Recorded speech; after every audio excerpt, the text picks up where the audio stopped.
Hello guys, welcome to the channel. आज हम बात करेंगे टर्म के बारे में जिसका नाम है, क्या नाम है टर्म का? स्केप्टिसिज्म।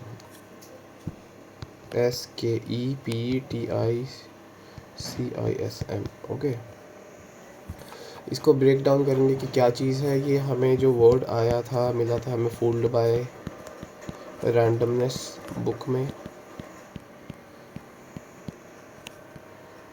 फूल्ड बाय रैंडमनेस जैसी किताब में हमें मिला था, और इसकी हिस्ट्री क्या है वो हम डिस्कस करेंगे, क्या होता है ये। ठीक है, लेट्स स्टार्ट। इसमें फंडामेंटल प्रिंसिपल जो इस चीज़ का है वो है कि question everything, never take anything a face value. जो भी आपके सामने चीज़ आएगी, भले वो रियलिटी हो, भले वो कोई क्वेश्चन हो, भले ही वो कोई थिंग हो, कोई सिचुएशन हो, कोई इमोशन हो, तो हमें उसको सबसे पहले क्या करना है, क्वेश्चन करना है at the face value. Always ask why. ये सिमिलर है सॉक्रेटिक मेथड से। तुमने जो ये जमीन में कितने सात मरले हैं? हाँ। ये हाँ। सात है? किस तारा है? 7। सात। हाँ।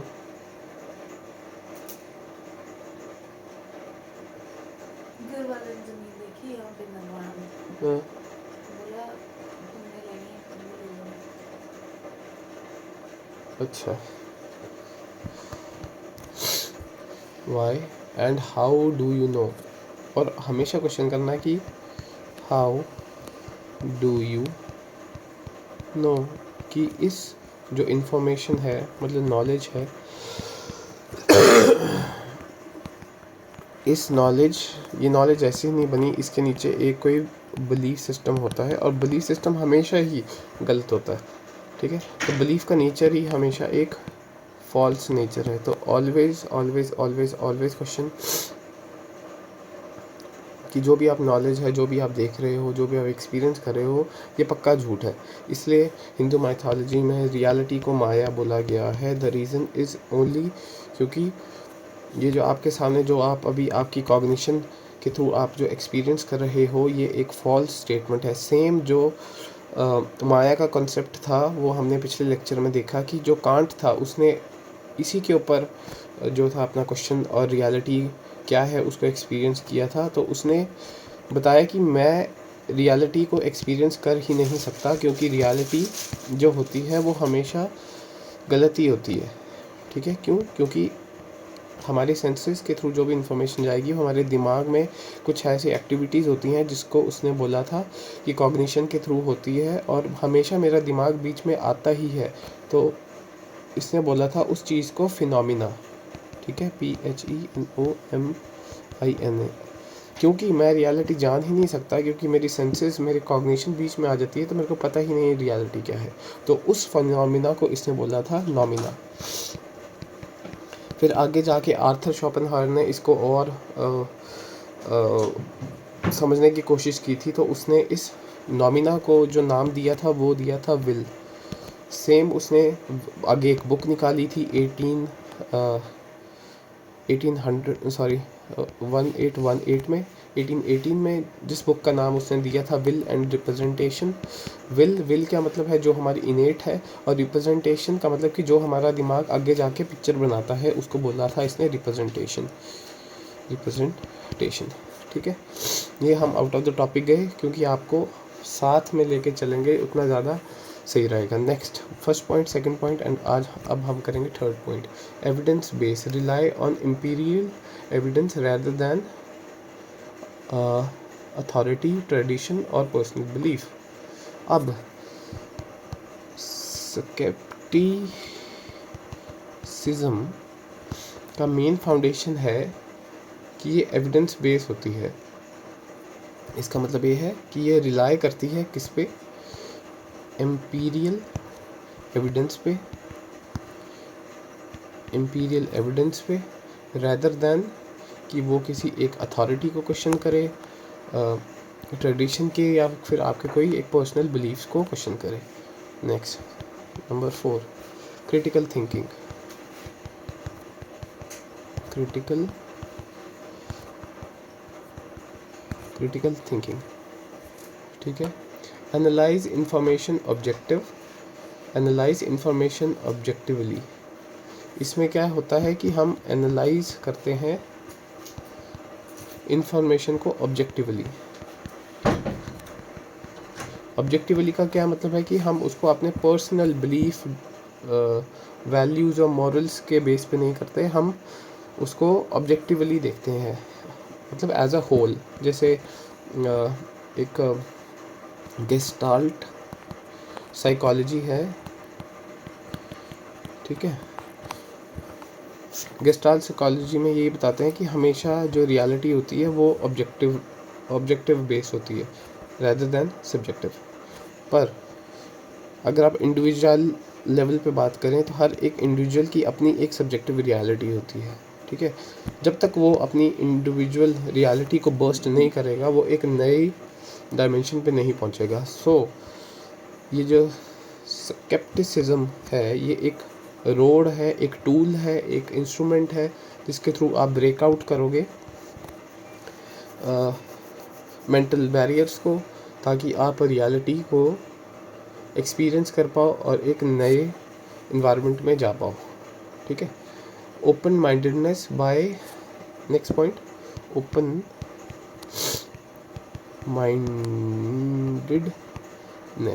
माइंडेडनेस का क्या मतलब है कि हमेशा इस वे में न्यू आइडियाज़ को प्लस एविडेंसेस को वेलकम करना, उनसे डरना नहीं, उनको रिपेल नहीं करना, उनको एक्सेप्ट करना और देखना कि ये दुनिया देखने का इसका क्या नज़रिया है, वो ज़्यादा मैटर करता है। कुछ लोग होते हैं जो कंटिन्यूसली एक ही बिलीफ सिस्टम में रहते हैं और अगर कोई नया बंदा आता है, उनको कोई कुछ बोलता है या कुछ भी है तो वो रिपेल आउट करते हैं। ये सबसे घटिया तरीका है ग्रो होने का, ओके। आपको देखना है, ऑब्जर्व करना है, अपनी इंटेलिजेंस लगा के चीज़ों को समझना है और नई नॉलेज की तरफ बढ़ना है। Next point number 6, open mindedness रखनी है पर हमें जो चीज़ अवॉइड नहीं करनी उसको बोलते हैं क्रिटिकल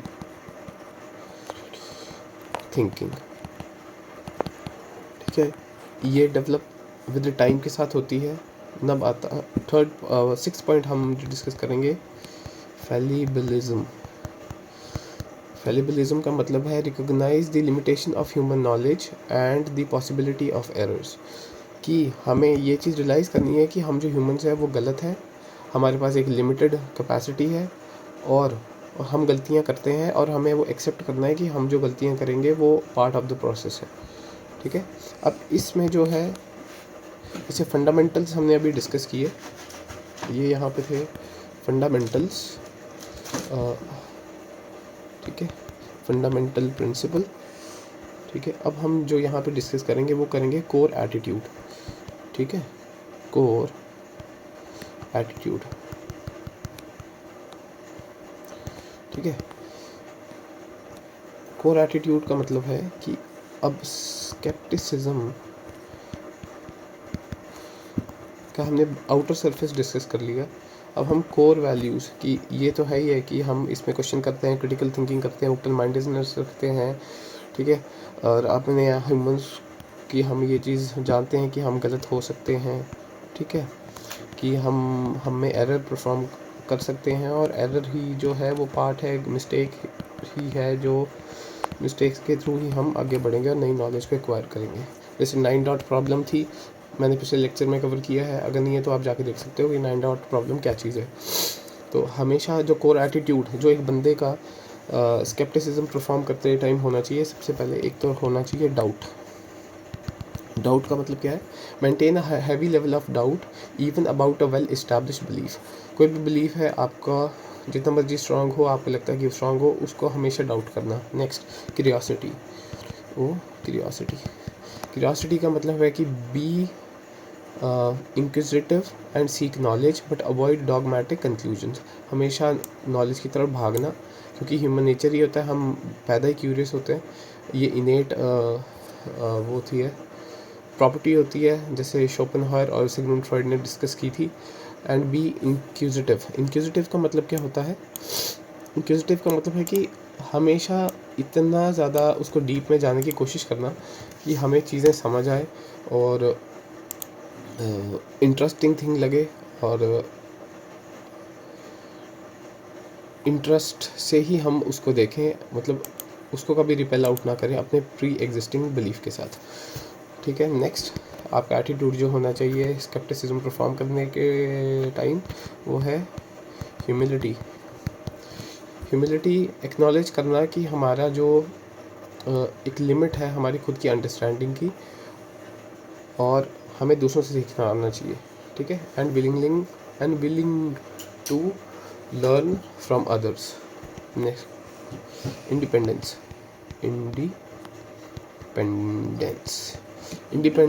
इंडिपेंडेंस का मतलब है थिंक फॉर वन सेल्फ। चुप कर यार। Think for one self and avoid blindly following others. Independence का मतलब है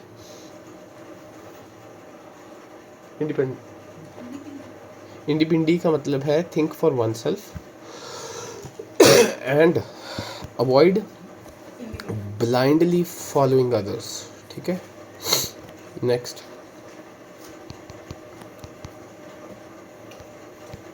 टॉलरेंस।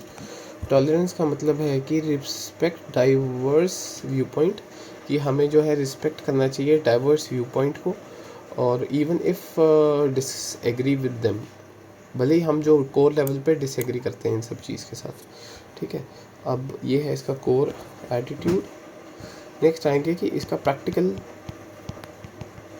एप्लीकेशन कहाँ हो सकता है। प्रैक्टिकल एप्लीकेशन कहाँ पे कर सकते हैं? प्रैक्टिकल एप्लीकेशन होगा साइंटिफिक मेथड या पीयर रिव्यू के टाइम, लॉजिकल रीजनिंग के time. Occam razor prefer the simplest explanation. ठीक है, कहाँ कहाँ ये वाला मेथड यूज़ हो सकता है? एक आएगा आपका साइंटिफिक मेथड, ठीक है, पीयर रिव्यू, लॉजिकल रीजनिंग, फिर आएगा आकम्स रेजर।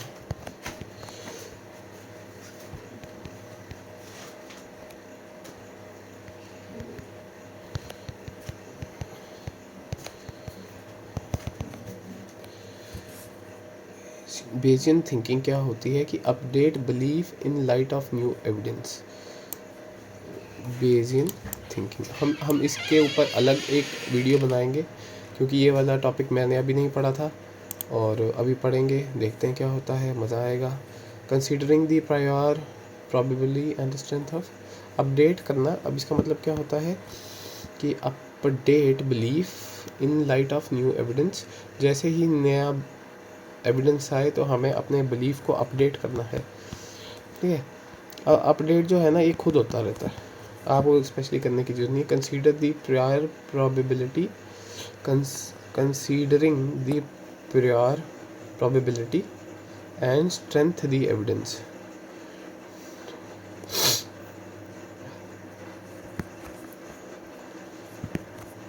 ओके, उसे कॉमन स्केप्टिकल टारगेट्स। अब इसके कॉमन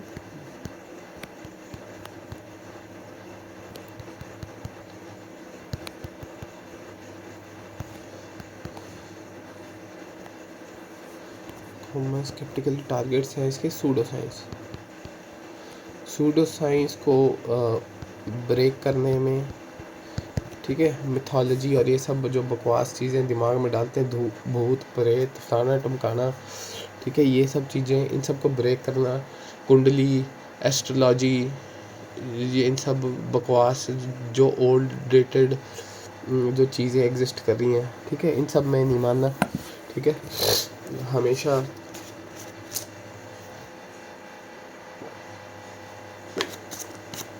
क्वेश्चन करना। ठीक है, ये चीज़ होनी चाहिए। कॉन्स्पिरेसी थ्योरीज,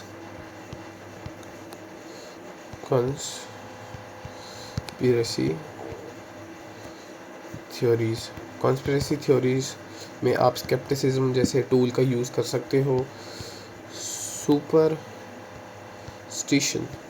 सुपरस्टिशन में काफ़ी हेल्प आउट करेगा, क्योंकि बेसिक यूज़ ही यही मेथड होते हैं वहाँ पे। एनी को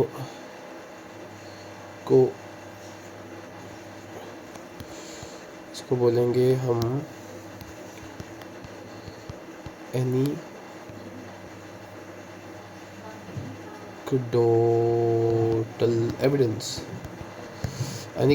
एविडेंस क्या होता है? Recognize the limitation of personal experience and objective reports. ठीक है, उसके बाद इमोशनल अपील्स, हैवी डिस्ट्रेस के टाइम पे अपने आप को संभालना। ठीक है, जैसे लोगों को कंटिन्यूसली एंजाइटी अटैक आते हैं, तो इमोशनल होकर ही नहीं चल जाना। ठीक है, इसका मतलब क्या है?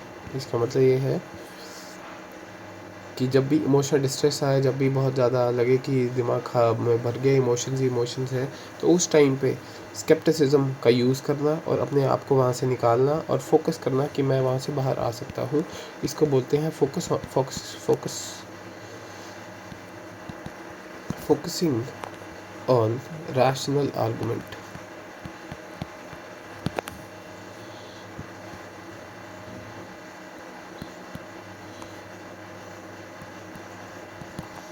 Focusing on rational arguments.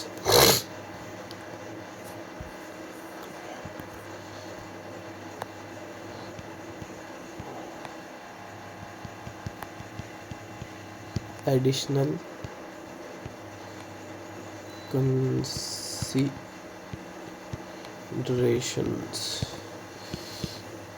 considerations, ये क्या चीज़ होती है? एडिशनल कंसिडरेशन का मतलब है cognitive biases. Be aware of cognitive biases that can distort thinking and decision making. ठीक है, अब ये है कॉग्निटिव बायसेस। नेक्स्ट आएगा कंफर्मेशन बायस। ये बड़ी खतरनाक चीज़ होती है भाई। ये मतलब इतनी जानलेवा चीज़ है, मतलब ह्यूमन के दिमाग में, कि हमेशा actively seek disconfirming evidence to change one's belief. कि हम क्या करते हैं कि हम कंटिन्यूसली सीक करते रहते हैं ऐसे एविडेंसेस जो हमारे बिलीफ के साथ मैच करते हैं। तो हमें क्या करना है, हमें इससे बचना है कि हम हाँ में हाँ, हाँ में हाँ, हाँ हाँ हाँ हाँ हाँ जैसे लोग मिलाते हैं ना। जैसे आप 4 बंदों के बीच में जाओगे, ठीक है, और आप एक थर्ड पर्सन हो जो ग्रुप में घुसने की कोशिश कर रहा है, तो आप उनकी हाँ में हाँ मिलाओगे। ठीक है, उसको बोलते हैं कन्फॉर्मिटी। ठीक है, तो सेम हमारा दिमाग भी ऐसा करता है कि उन एविडेंस की तरफ झुकाव रखता है हमारा दिमाग जो हमारे बिलीफ के साथ मैच करते हैं। तो हमें इस चीज़ से बचना कैसे है कि हमें हमेशा सीक आउट करना है डिस्कम्फर्टिंग एविडेंस जो हमारे बिलीफ को क्वेश्चन करे। ठीक है, नेक्स्ट आएगा अथॉरिटी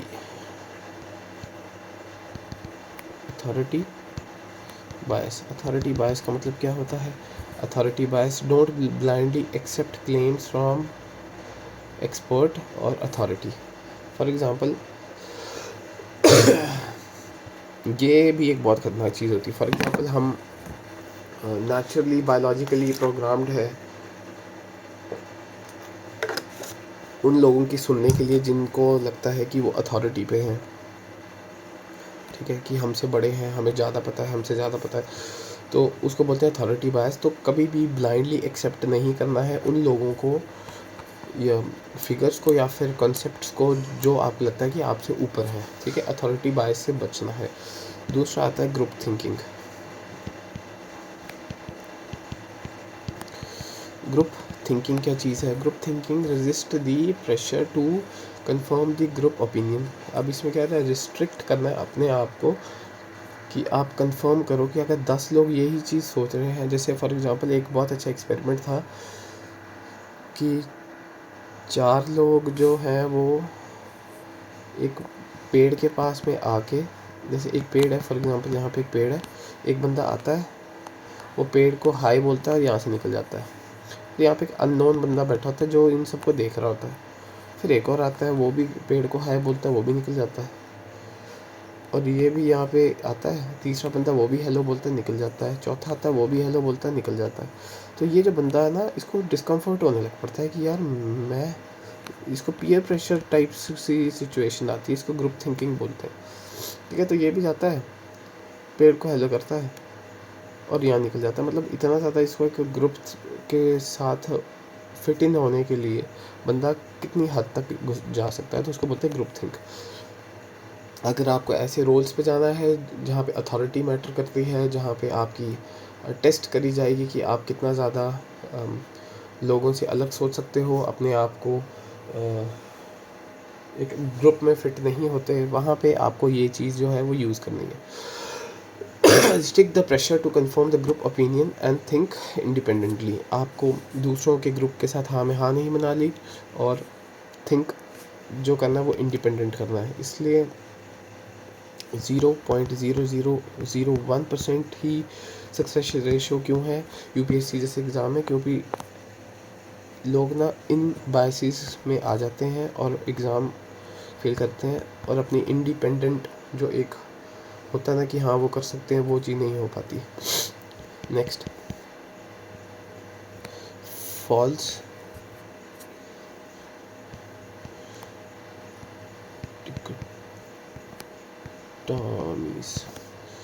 फॉल्स डाइकॉटमीज। अब इसका मतलब क्या है, avoid reducing complex issue to simplest either or choice. Avoid reducing complex issues.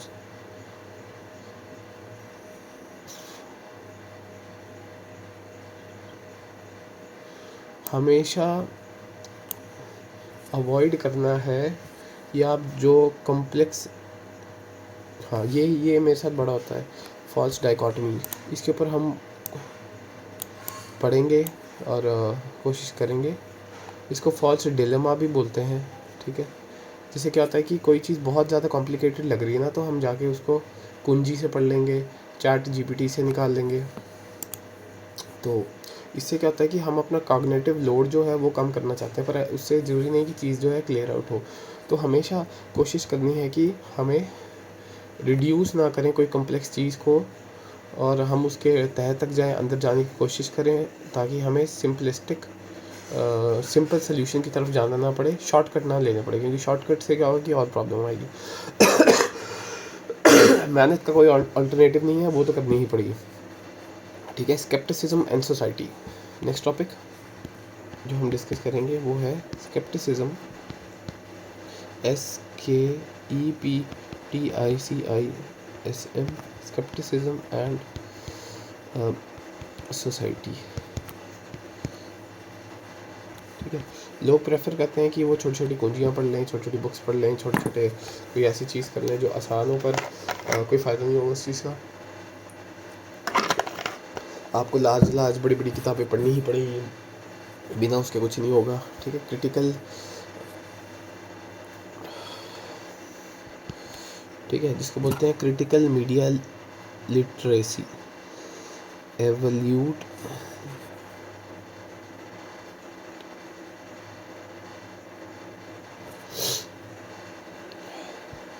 Scepticism आपको कहाँ कहाँ यूज़ आएगा। एक तो आएगा आपका मीडिया लिटरेसी में।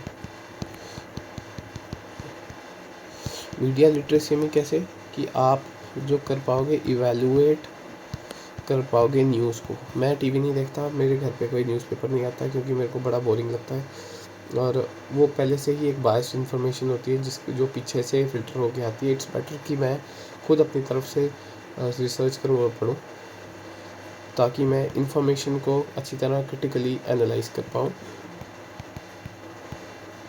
एनालाइज इंफॉर्मेशन critically नेक्स्ट, ताकि वो फ्री रहे पोटेंशियल बायसेस से, ठीक है। नेक्स्ट, कंज्यूमर,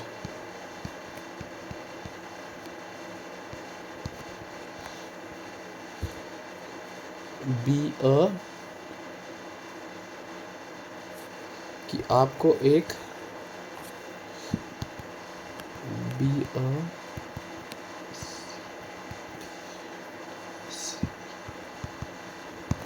डिसर्निंग का मतलब क्या होता है यार?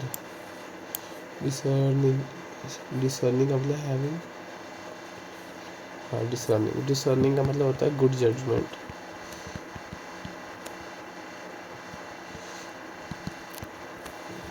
ठीक है,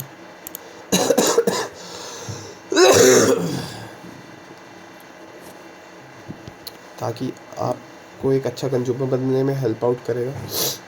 क्वेश्चनिंग मार्केटिंग क्लेम्स, आप मार्केटिंग की जो क्लेम्स है उसको क्वेश्चन कर पाओगे। एंड प्रोडक्ट का में जो लोग बोलते हैं कि मार्केटिंग में प्रॉमिस करते हैं कि ये तेल लगा के इतने बड़े बाल हो जाएंगे, ये तेल लगा के ऐसा हो जाएगा, ठीक है, तो उस चीज़ को आप क्वेश्चन कर पाओगे। फिर आएगा ये चीज़ हेल्प आउट कर, स्केप्टिसिज्म आपको हेल्प आउट करेगा। पॉलिटिकल स्केप्टिसिज्म, पॉलिटिकल स्केप्टिसिज्म क्या चीज़ होती है? Hold political and policy making accountable. आपको क्या करना है, इससे ये पता चलता है कि कौन सा पॉलिटिशियन अच्छा है, पहला। दूसरा, क्वेश्चनिंग दी पॉलिसी मेकर्स, ठीक है, जो पॉलिसी मेकर्स हैं उनको अकाउंटेबल। डिमांडिंग ट्रांसपेरेंसी, इससे क्या आएगा, आपकी डिमांड ट्रांसपेरेंसी, आप डिमांड कर पाओगे। दूसरा, आप एविडेंस बेस्ड पॉलिसीज़ जो हैं वो बनेगी, एविडेंस बेस्ड पॉलिसीज़, ठीक है। नेक्स्ट आएगा ethical scepticism, ETHICAL SKEPTICISM। Ethical scepticism, अब इसका मतलब क्या है? क्वेश्चनिंग मोर क्लेम्स, इसमें आप क्वेश्चन करोगे more claims. Consider the potential, question more claims, आप ज़्यादा क्लेम्स मांगोगे कि मेरे को इसके और प्रूफ्स दो, प्रूफ मांगोगे, आप एविडेंसेस मांगोगे, ठीक है।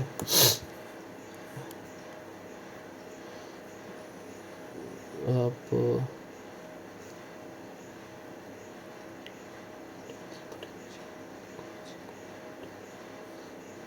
कंसीडर करोगे, आप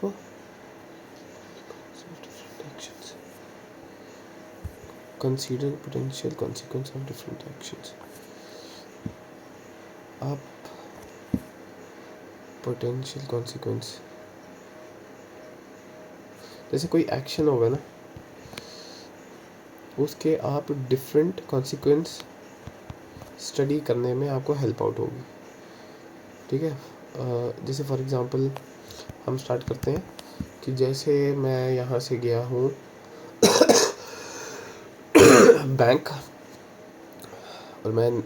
और मैंने सॉरी एटीएम नहीं, बैंक नहीं गया, मैं गया हूँ एटीएम, ठीक है। मैं एटीएम में गया, वहाँ पे जाके मैंने लाइन में लगा, मेरे आगे एक बंदा खड़ा था, उसके आगे एक और बंदा खड़ा था, ठीक है। और जब मेरे से आगे वाला बंदा एटीएम के अंदर घुसा तो मैंने पीछे से उसका एटीएम कोड जो है वो देख लिया, ठीक है। और जब ये वाला बंदा पैसा अपने वॉलेट में डाल रहा था तो मैंने उस वॉलेट को चेक किया और उसके अंदर कुछ नहीं था। और नहीं, मैं क्या बोल रहा था यार, हाँ, जैसे एक ये बंदा है, मेरे आगे एक बंदा है, ये एटीएम के अंदर गया इसने, और मैंने इसके एटीएम का कोड पढ़ लिया, और जब ये अपना एटीएम अपने वॉलेट में डालने लगा तो इसका एटीएम नीचे गिर गया। अब मेरे पास उसका एटीएम मेरे को मिल गया है, और मैंने उसका एटीएम कोड देख लिया था। अब मेरे एथिक्स बोलते हैं कि नहीं यार, ये गलत चीज़ है, विराज मेरे अंदर ही अंदर मन करता है कि मैं इसके पैसे निकाल के खा जाऊँ,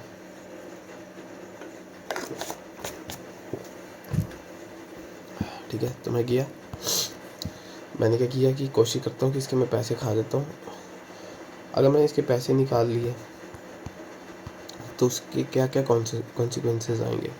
एक तो वो पुलिस में जाके कंप्लेंट कर देगा, कंप्लेंट करने के बाद मैं उसको मिल जाऊंगा, मिलने के बाद क्या होगा, वो मेरे घर आएगा, वो मैं जेल में जा सकता हूँ, या मेरे पर कोई केस लग सकता है। ठीक है, ये सब चीज़ें हो सकती हैं। तो एथिकल स्केप्टिसिज्म जो है मेरे को हेल्प आउट करेगा to consider the potential consequence, ताकि मैं जो कॉन्सिक्वेंस है उसको स्टडी कर पाऊँ, देख पाऊँ। और सबसे बेस्ट पार्ट क्या है इस चीज़ का कि मैं एक लाइफ लॉन्ग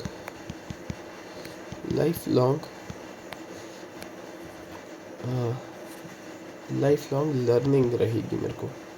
ठीक है, तो अगर आपने जैसे, मैं तो ये अडॉप्ट करूँगा ही अब से, जो मैं करता ही हूँ मतलब कहीं ना कहीं। तो कंटिन्यूस सीकिंग नॉलेज, पहला नंबर 1 जो चीज़ होनी चाहिए वो है कंटिन्यूसली सीक नॉलेज।